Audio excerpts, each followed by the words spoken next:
백선엽 장군의 발의는 이제 내일입니다. 이제 영면에 들게 되겠는데요.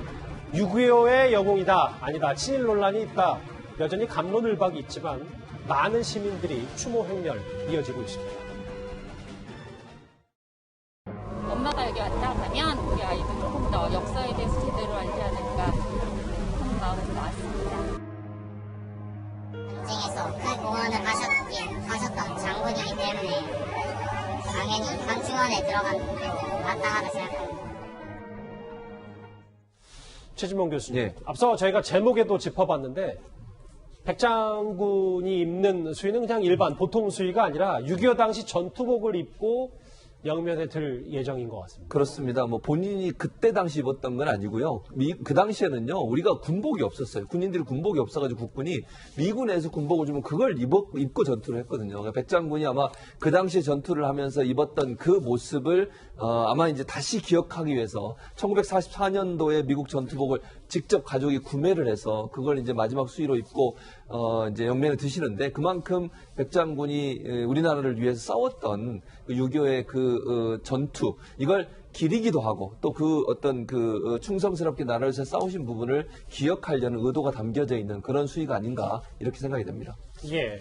지금 뭐 8대 격전지에 백장군의 유해와 흙과 함께 좀 묻힐 예정이다라는 보도까지 나왔어요. 근데 이현정 의원님, 네. 내일이면 이제 발인식이 있으니까 대통령은 일단 백장군의 이 장례식에는 일단 참석을 하지 않고 추모 절차도 밟지 않았잖아요. 이제 절차 네. 이제 하지 않았는데, 이거에 대해서 여러 가지 논란인데 청와대는 노영현 비서실장이 갔으니까 큰 문제가 없다라는 반응도 있거든요.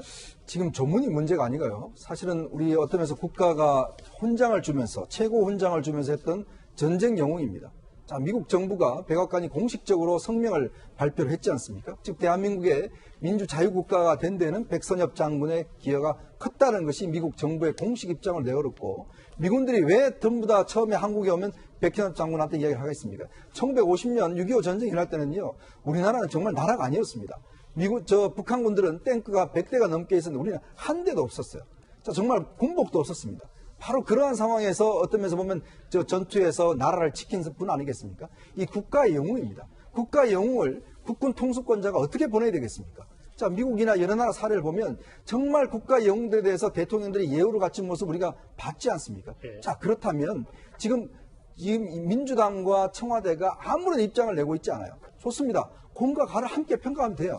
자, 그런데도 불구하고 지금 민주당과 지금 청와대는 이 부분에 대해서 조문했지 않느냐, 그 이상의 아무런 지금 평가를 내고 있지 않습니다.